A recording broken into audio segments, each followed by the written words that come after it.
Book 39, p. Entry into the realm of reality. Continued, p. After that a land called Jewel Light came into existence, the age was called Celestial Glory, and 500 Buddhas emerged therein. The first Buddha was Light of the Lunar Sphere, second was Solar Lamp, third was Star Banner, fourth was Jewel Mountain, fifth was Flower Flame Ocean Lamp, sixth was Blazing Glory, seventh was Filled with Heavenly Glory, eighth was Shining King, ninth was Radiant Clarity, and 10th was King of Light of Universal Knowledge. Beginning with these 10, I served all those Buddhas, but I was still attached to body and mind. My intellect dwelling on what really has no abode. After that there was a world named Myriad Lights of the Lamp of Truth, the world was beautiful, the age was called Light of Brahma, the Buddhas in that world were numberless, and I served them and their retinues, and reverently heard the teachings of all those Buddhas. The first Buddha was Jewel Mountain, second was Ocean of Virtues, third was Clarity of the Cosmic Voice, fourth was Roar of the Ocean of Truth, fifth was Banner of Truth, sixth was Energy of Mystic Spells, seventh was Light of the Power of Truth, eighth was Space-like Awareness, ninth was Light of the Peak of the Polar Mountain of Flames of Truth, and 10th was Massive Radiance, beginning. With these 10, I served all those Buddhas, yet I did not awaken to the real nature whereby I could enter the ocean of Buddhas. Altar that was a Buddha named Sun Lamp. Brilliance, the land was called Enlightened Mind. And there was an age there called Glory of Soma. Therein were 800 octillion Buddhas whom I served, with an endless variety of line offerings. First was King of Celestial Musicians, second was Tree King, third was Polar Mountain of Virtue, fourth was Jewel Eye, fifth was Array of Shining Lights, sixth was Radiance of the Ocean of Truth, seventh was Lord of the World, eighth was Blazing Glory, ninth was Virtuous, and 10th was King of Light of all laws. Beginning with these 10, I served all those Buddhas, yet still did not attain the knowledge to enter the ocean of truth. After that there was a pure land of indestructible energy. Omnipotent cloud of light, arrayed with various adornments, therein were many purified beings, mostly healthy, with few afflictions. In the age energy of the tranquil mind, 1,000 Buddhas came forth, the first was Diamond Navel, second was Bearer of Unattached Power, third was Reflection of the Cosmos, fourth was King of Light illumining all quarters, fifth was Energy of Compassion, sixth was Ocean of Vows, seventh was Lamp of the Sphere of Patience, eighth was Light of the Sphere of Truth, ninth was Array of Oceans of Light, 10th was King of Tranquil Light. Beginning with these 10, I served all those Buddhas, yet I did not awaken to the real nature which is space-like, inherently pure, based on which I could carry on spiritual practices in all lands. Then there was a pleasant land called Radiance of a multitude of fragrant lamps, both defiled and pure, where there was an age called Good Possibility, in which 100 trillion Buddhas appeared, by whom it was adorned for 10 eons. I held in memory the teachings spoken by those guides.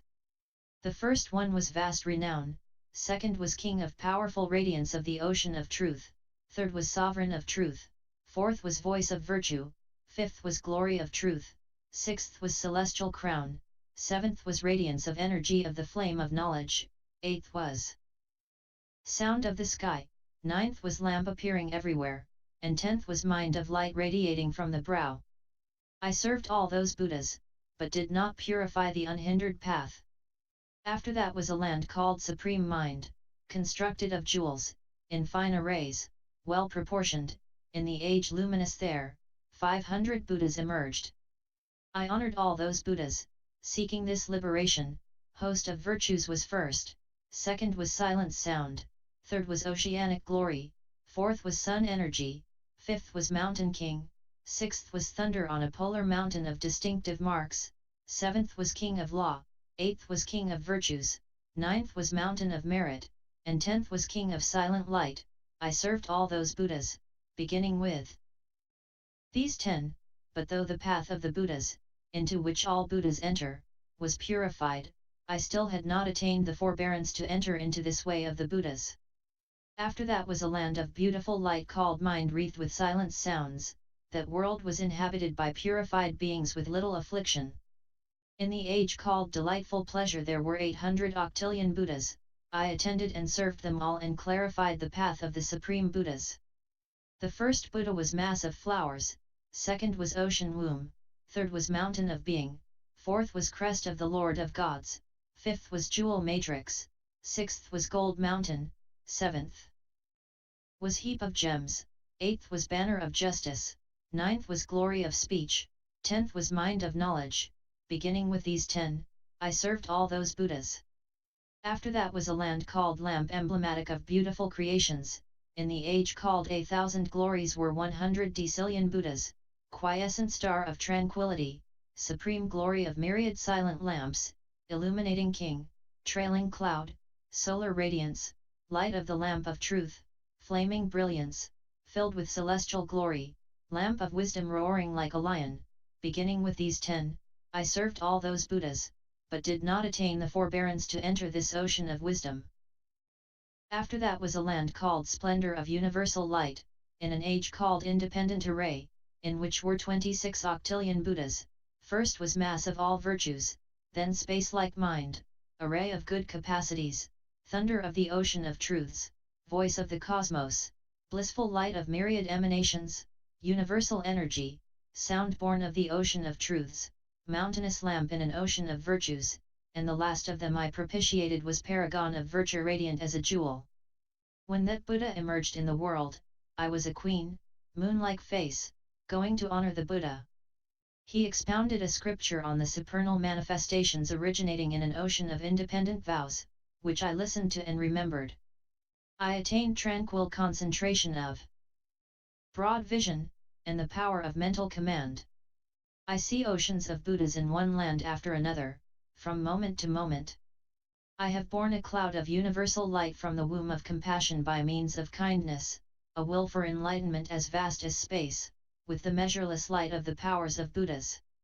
Seeing the world in error, engrossed in the glitter of permanence and pleasure, shrouded in the darkness of delusion and ignorance, filled with afflictions, thinking falsely, given to views, wandering in obscurity, controlled by craving and evil doing, accumulating a variety of deeds in mundane conditions, going from one state to another, suffering the physical and mental pains of birth, old age, and death, I have therefore wished, above all for their welfare and happiness, in all places where there were Buddhas, I produced a multitude of vows, to be as a source of happiness for all beings, with endless preparation and development according to the myriad methods of the path, and I emanated vast multitudes of projections of the transcendent ways throughout the cosmos, speeding to gladden the beings in all paths of existence. Progressing through the stages with great speed into the wisdom of all times, traversing the stages unhindered, I went to all Buddhas in a moment of thought, and having entered the practice of universal good, I realized the myriad principles of the differentiations of the 10 universes. That king named Lord of the People, the world ruler who was determined to prevent the dying out of the lineage of Buddhas, was none other than Manjushri, who had become a king, successful in perpetuating the family of Buddhas. The night goddess by whom I was awakened was emanated by the enlightening being universally good. The wife of the king was me. When I was awakened by the night goddess, I was caused to see Buddha.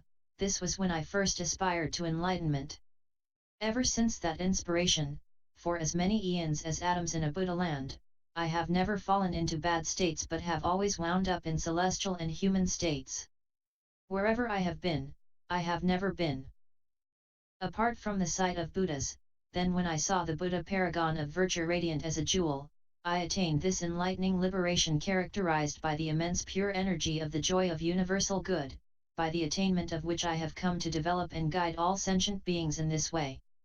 I just know this enlightening liberation characterized by the immense pure energy of the joy of universal good.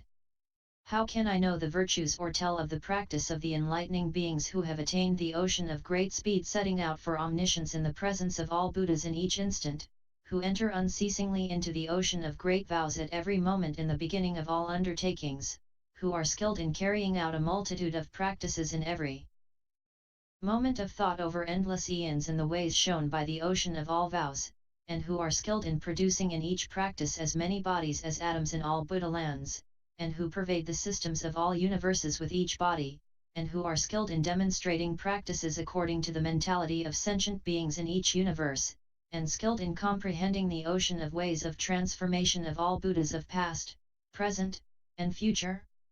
There is a night goddess named Samantasattva who lives right here in the Buddha's circle. Go ask her how an enlightening being is to enter and purify the sphere of practice of enlightening beings. So then Suddhana paid his respects to the night goddess Pramuditane and Ajagadvarakana and left her.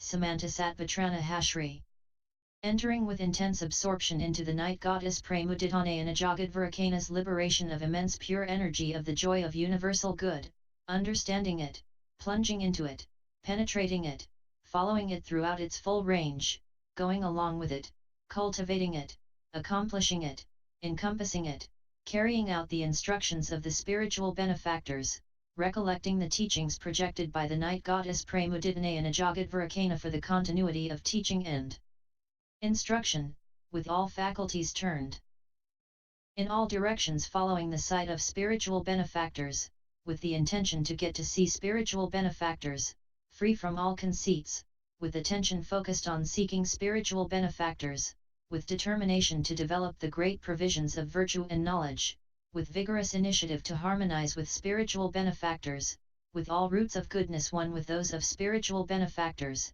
firmly intent on the practice of all skill and means of spiritual benefactors, having generated an ocean of energy fostered by spiritual benefactors, Suddhana went to the night goddess Samantasattva. When Suddhana came to her, the night goddess, in order to show him the majesty of the endless enlightening liberation manifesting guidance for sentient beings in all works, showed him a body replete with beautiful features and embellishments, and emanated a light from the circle of hair between her brows called emblem of pure stars of the lamp of flames of universal knowledge, with infinite light beams.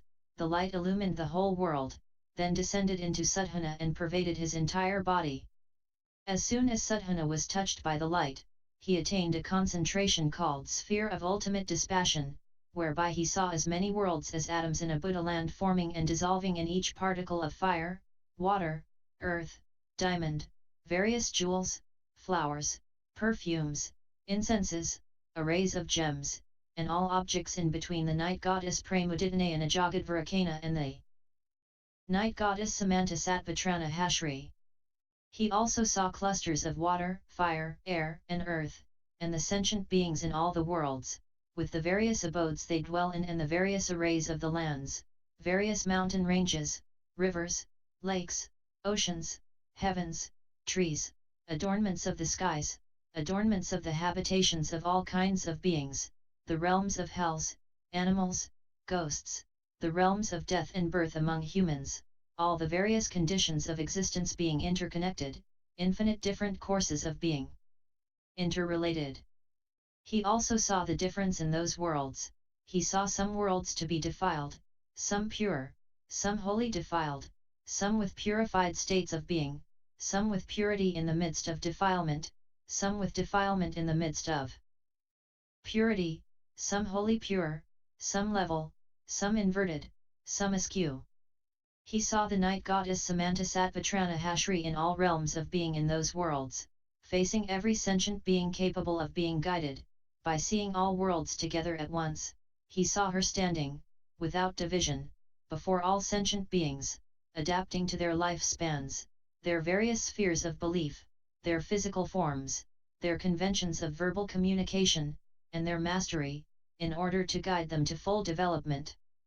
That is to say, he saw her standing before all sentient beings without division, to free beings in hells from the pains and fears of hell, to free beings in brutish states from the perils of mutual predation, to free beings in the realm of ghosts from the pains and perils of hunger and thirst, to free beings in the realm of dragons from all the pains and perils of the dragon realm, to free all beings in the realm of desire from all the pains and perils of the realm of desire, to free all beings in the human realm from all the fears and perils of darkness, to free beings from all fear of ill repute, to free beings from intimidation by groups, to free beings from fear of death, to free beings from fear of falling into states of misery, to free beings from fear of not being able to make a living, to free beings from fear of loss of virtue, to free beings from fear of loss of the determination for enlightenment, to free beings from the danger of association with bad companions, to free beings from fear of separation from spiritual benefactors,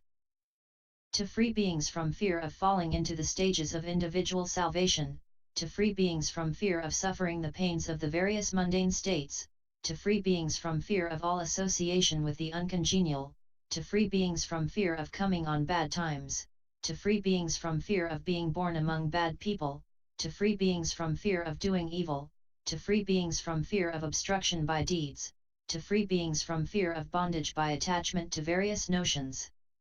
That is to say, he saw her confronting the purification of all lands by undertaking the vow to save all beings, whether corporeal or incorporeal, thinking, non-thinking, and neither thinking nor non-thinking, by the immense power of the vigorous exercise of the energy of concentration of enlightening beings, by exertion of the power of the great mystic knowledges of enlightening beings, by the power of execution of the vow to practice the conduct of universally good enlightening beings, by having generated the energy of the ocean of means of great compassion, to suffuse all beings with desireless universal love, to increase the energy of joy, which is the origin of happiness for all beings, to apply the knowledge of how to take care of all beings, by embodiment of the vast spiritual power of enlightening liberation. He saw her confronting realization of knowledge of all things, attendance of all Buddhas, preservation of the teachings of all Buddhas, accumulation of all roots of goodness, development of all enlightening practices, unhindered penetration of the minds of all beings, maturation of the faculties of all beings, purification of the ocean of interests of all beings, removal of obstructing elements for all beings, dispersal of the darkness of nescience of all beings, and the implementation of all good, to generate the light of omniscience. Then Sadhana, having seen this inconceivable manifestation of the night goddess's enlightening liberation showing guidance for beings in all worlds, prostrated himself before her, enraptured. At that point the night goddess stopped assuming the adornments of the forms of enlightening beings and continued to produce all the mystical manifestations by means of the form of a night goddess. Then Sadhana stood respectfully before her and spoke these verses to her. I have seen your immense body, of excellent appearance, adorned with jewels, variously beautified by embellishments, as the sky is by the stars. Your aura of light, the sublime radiance of your body, is equal to the atoms in endless lands, like various kinds of matchless colors, it pervades everywhere endlessly. From every pore you radiate nets of light, as many as minds of beings. On a beautiful lotus in each ray of light stands an emanation of you, extinguishing pain in the world. You emit fragrant clouds of light in the forms of all beings, all pure, showering flowers everywhere, on all the Buddhas in the cosmos. Your multitude of lights, vast and pure, is like a mountain radiant with jewels. With it you illumine all worlds, and remove the darkness of delusion. Myriad pure suns emerge from your mouth. Your sunlight shines throughout the vast realm of Varokana. Pure moon and star lights radiate from your eyes in great numbers, and pervade the 10 directions, illumining the world and destroying darkness. From your features come myriad emanations, in the forms of all beings. They go throughout the cosmos, developing the countless masses. Your body appears before all beings, everywhere, creating joy. You put an end to measureless dangers, from kings, brigands, fire, and floods, guiding beings. As directed I have come to you, observing your qualities. A pure aura of light beams emanated from between your brows, illuminating all places, producing great light in the world. Having shown many various wonders, it descended into my body. When the light descended on me, I experienced a marvelous, supreme happiness. I was imbued with mental command, 100 concentrations. And I saw the infinite Buddhas everywhere. I knew the number of atoms in the ground where I walked, and saw in each atom as many lands as atoms in lands. In an atom are hundreds of various mixed up, defiled lands, where the beings suffer pains and weep and wail. There are also many lands with purity amid defilement, where the happiness is little and the suffering much, where the compassionate Buddhas, their disciples, and the self-enlightened gather. There are also lands with defilement amid purity, where many enlightening beings are assembled. Beautiful lands graced with men and women, where the family of Buddhas abides. Oceans of lands, vast and pure, are in an atom, or an even plane, purified over long eons past, by the action of Varokana. In every land Buddhas appear. At the enlightenment tree, having attained enlightenment, they teach and guide the world. I see you in the vast realm of Varokana, honoring all the infinite Buddhas. Then Suddhana said to the night goddess, "It is wonderful how deep your enlightening liberation is. What is this liberation called? How long ago did you attain it? How does an enlightening being practice so as to purify this liberation?" She replied, "This state is hard for celestials, Buddhist disciples, and individual illuminates to arrive at. Why? Because this is the realm of enlightening beings who follow the commitment to the practice of universally good enlightening beings.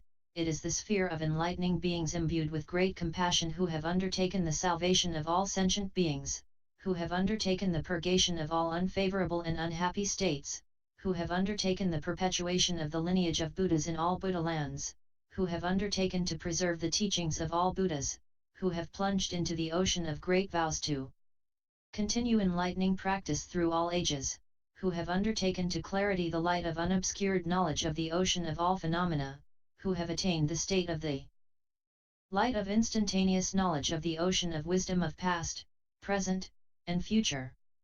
Now, then, by the empowerment of Buddha I will tell you, in the past, as many eons ago as atoms in a Buddha land, there was an age called sphere of dispassion in a world called sunny brilliance, as many Buddhas as atoms in the polar mountain arose in that age. That world, furthermore, was arrayed with multitudes of all kinds of jewels and adorned with palaces and mansions made of diamond. Now, that world rested on an ocean of all kinds of jewels of pure light and was itself made of all kinds of fragrant jewels. It was perfectly round and pure, with some defilement. It was covered with canopies of all kinds of ornaments, and surrounded by 1,000 peripheral mountain ranges, circles of jewels in all arrays.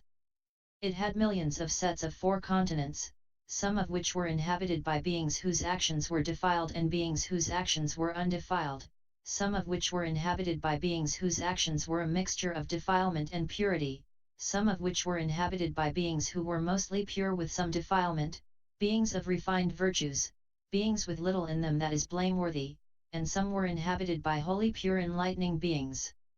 In the eastern part of that world, at the border of the peripheral mountains, was a set of 4 continents called Jewel Flower Lamp Banner. The land was pure, with some defilement. There was an abundance of food without plowing or sowing, and there were dwelling places resulting from the maturation of past deeds. There were wish-fulfilling trees everywhere, trees of various fragrances always emitting clouds of perfume, various garland trees constantly showering garlands, various flower trees raining multitudes of flowers of inconceivable colors and scents, trees of aromatic powders of various qualities continually giving forth a rain of powder of fragrant jewels, various jewel trees shining with light from their jewel buds, and trees of various celestial instruments that filled the air with beautiful sounds produced when stirred by the breeze. The sun and moon shined pleasantly day and night, and jewels shone everywhere. At that time there were millions of capital cities on those 4 continents, each of which was surrounded by 1,000 rivers. Each of those rivers carried various celestial flowers and produced celestial music. The banks were lined with trees of various jewels, and those who traveled by boat on the rivers enjoyed various delights to their heart's content. Between the river were built millions of cities, each surrounded by millions of towns. In all the cities and towns were many heavenly parks, palaces, and mansions. In the middle of the southernmost of those 4 continents was a central capital city called Jewel Flower Lamp Banner, which was prosperous and peaceful, with a large population of virtuous people. The king in that city ruled the 4 continents, spontaneously born in the calyx of a lotus. He had the 32 marks of a great man and was a just ruler. He had 1,000 sons, valiant, strong, destroyers of enemy armies. He also had millions of concubines who were products of the same virtues as was the king, carried out the same practices, and were noble-minded. They were as beautiful as goddesses, with golden complexions, celestial fragrances, and auras of pure light emanating from their bodies. He also had millions of ministers, superlative advisors. The king also had a beautiful wife, whose aura constantly suffused 1,000 leagues all around her with multicolored light of celestial fragrance. That queen had a daughter by the king who was so beautiful that no one ever tired of looking at her. Just as no one was ever tired to the sight of the sovereign, in the same way no one was ever sated with the sight of the princess, except those sated with wisdom. At that time the lifespan of the beings in that world was measureless, there were none with fixed lifespans and no untimely deaths. Also at that time the variety of forms of sentient beings was known, as was the variety of their colors, voices, names, families, lifespans, physical sizes, abilities and strengths, agreeable and unpleasant affairs, and higher and lower inclinations. There, those with better appearances and more confidence, who were physically perfect and good-looking, proclaimed their superiority to others, and those with well-formed bodies looked down on all those with ill-formed bodies. Then, because of the evil of mutual contempt, they lost their span of life, physical appearance, strength, and happiness, all was lost. There was an enlightenment tree north of the city called Sound of Clouds of Teachings illumining all. Its strong roots were made of indestructible diamonds that showed the arrays of the enlightenment sites of all Buddhas in every moment. Its trunk was a mass of all kinds of jewels, high and wide. Its foliage, flowers, and fruits were made of all kinds of jewels. It was perfectly formed, well proportioned everywhere, its foliage equally distributed, with endless adornments throughout, flashing with all kinds of jewel lights radiating in all directions, producing sounds of magical displays of the spheres of all Buddhas. In front of that enlightenment site there was a pond of fragrant water called Sound of Clouds thundering teachings with jewel flower lightning. Surrounded by millions of jewel trees. Each of those trees was formed like the enlightenment tree. The banks of the pond were made of well-distributed collections of all kinds of gems, hung with strings of all kinds of jewels, graced with arrays of mansions made of pure jewels, adorned with pure arrays of all kinds of ornaments. The whole enlightenment site was also surrounded by countless jewel towers and lotus calyxes with inconceivable adornments. In the middle of the pond appeared a great ruby lotus called Array of Clouds of Light rays flashing lightning from between the leaves illumining the sphere of the Buddhas of past, present, and future. In that lotus appeared a Buddha named Paragon of Virtue radiant with the light of universal knowledge, who was the first of as many Buddhas as atoms in the polar mountain to attain supreme perfect enlightenment in that eon. Having developed sentient beings for thousands of years by hearing the teaching, he prepared them by manifestation of lights for 10,000 years for the appearance of the Buddha in 10,000 years. There emanated from that great lotus a light called spotless lamp of all beings, and the beings touched by that light became aware that the Buddha would emerge in 10,000 years. They realized that the Buddha would emerge in 9,000 years as a light called full of undefiled radiance emanated from the enlightenment tree, and the beings touched by the light perceived all subtle forms. Realizing that the Buddha would emerge in 8,000 years as a light called voice of the results of the deeds of all beings emanated from the enlightenment tree, the beings touched by the light comprehended the oceans of their own doings and gained recollection and knowledge of their deeds. Realizing that the Buddha would emerge in 7,000 years as a light called voice produced by all roots of goodness emanated from the enlightenment tree, the beings touched by the light gained completeness of all their faculties. realizing that the Buddha would emerge in 6,000 years as a light called sound of revelation of the inconceivable sphere of Buddhas emanated from the enlightenment tree, the beings touched by the light were transformed into higher states. Realizing that the Buddha would emerge in 5,000 years as a light called conveying the dramatic mental impression of the purity of all Buddhalans emanated from the enlightenment tree, the beings touched by the light saw all aspects of the purity of Buddha lands. Realizing the Buddha would emerge in 4,000 years as a light called lamp of the unity of the realm of Buddhas emanated from the enlightenment tree, the beings touched by the light comprehended the omnipresent miracle of the Buddha. Realizing the Buddha would emerge in 3,000 years as a light called lamp in the presence of all beings emanated from the enlightenment tree, the beings touched by the light were engrossed in the sight of the Buddha right before them.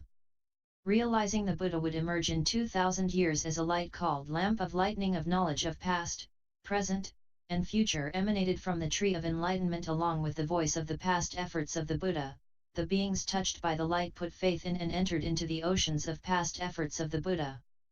Realizing the Buddha would emerge in 1,000 years as a light called lamp of realization of suchness of unobscured knowledge emanated from the enlightenment tree, the beings touched by the light gained the power of the universal eye to see the miracles of all Buddhas, the Buddha lands, and all sentient beings. Realizing the Buddha would emerge in 100 years as a light called product of virtues of all beings resulting from seeing Buddhas emanated from the enlightenment tree, the beings touched by the light got an impression of the emergence of Buddha. Realizing the Buddha would appear in 7 days as a light called sound producing happiness and joy in all sentient beings emanated from the enlightenment tree, the beings touched by the light developed the energy of the great joy of seeing Buddha. Having thus developed beings for 10,000 years by means of such measureless lights, when the 7 days were up he shook that whole world with infinite means of shaking it and made it completely pure, as the Buddha lands of all Buddhas in the 10 directions are pure. And in each moment of thought he showed the various inconceivable arrays of all those Buddha lands. And in those final 7 days all the beings in that world who were ripe for the sight of Buddha stood facing the sight of enlightenment.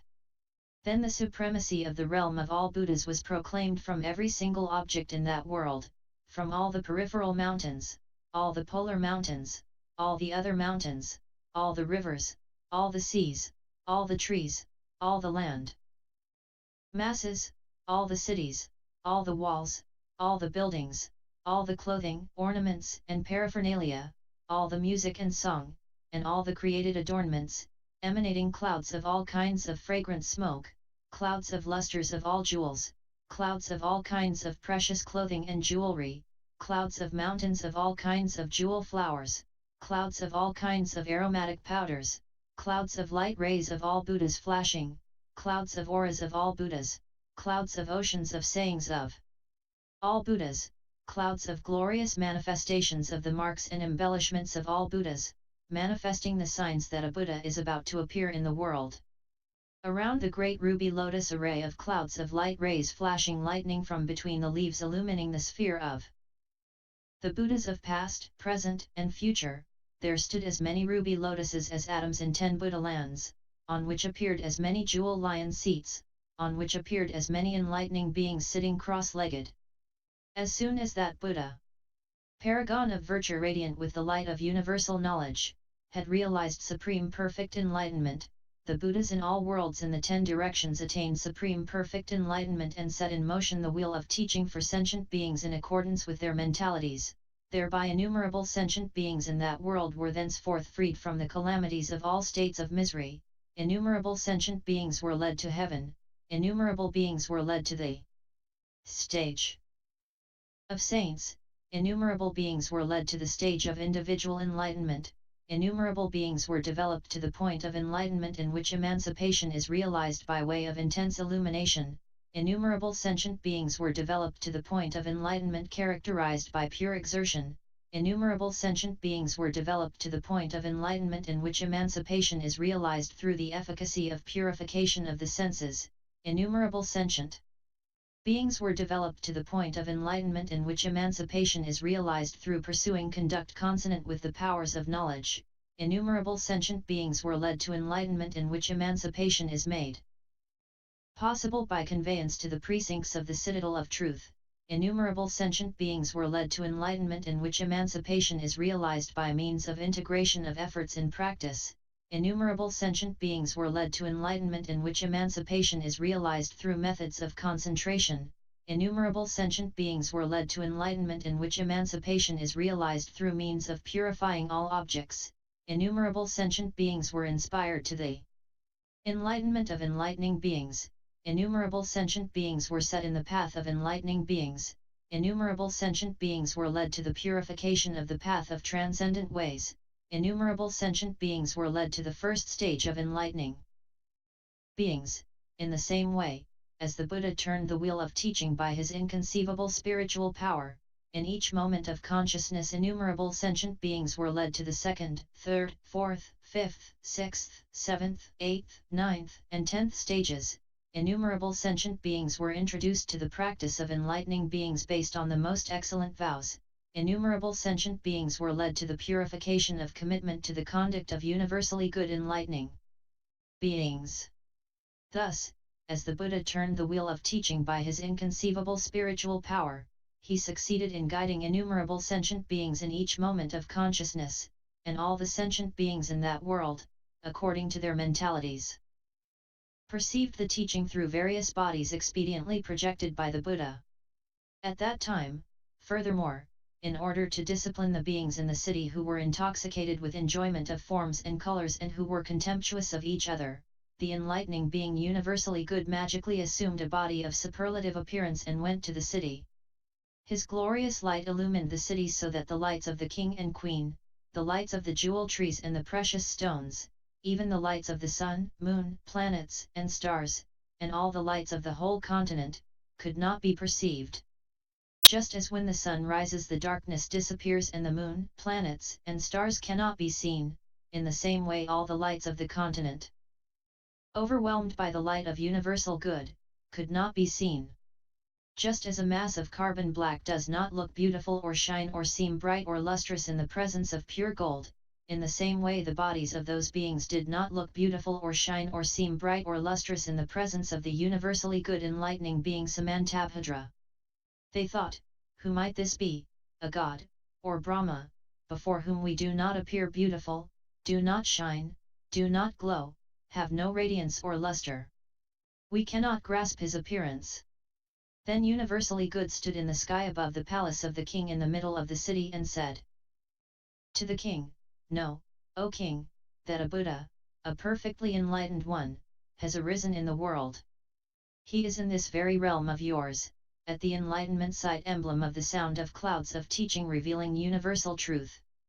Now, the daughter of the king, seeing the form body and the supernal manifestation of light of the enlightening being universally good, and hearing the sound of his ornaments, was enraptured and was inspired with this thought, "Whatever basic goodness I have accumulated, may I thereby attain such a body, such adornment, such features, such deportment, such mystic power." Just as he generates light in the dark night of sentient beings and announces the emergence of a Buddha, in the same way may I also dispel the darkness of nescience in sentient beings and produce the light of great knowledge. Wherever I may be born, may I never be apart from this spiritual benefactor. Then the king, along with his armies, his concubines, his sons, his ministers, and the inhabitants of the city, left the city and rose a league in the air by the magic power of the king, who filled the 4 continents with a great light, and who, in order to get all sentient beings to see the Buddha, manifested his reflection in all the jewel mountains, stood before all the sentient beings in the 4 continents, and praised the sight of Buddha in verse. Buddha has appeared in the world. Savior of all living beings. All should get up and go to see the guide of the world.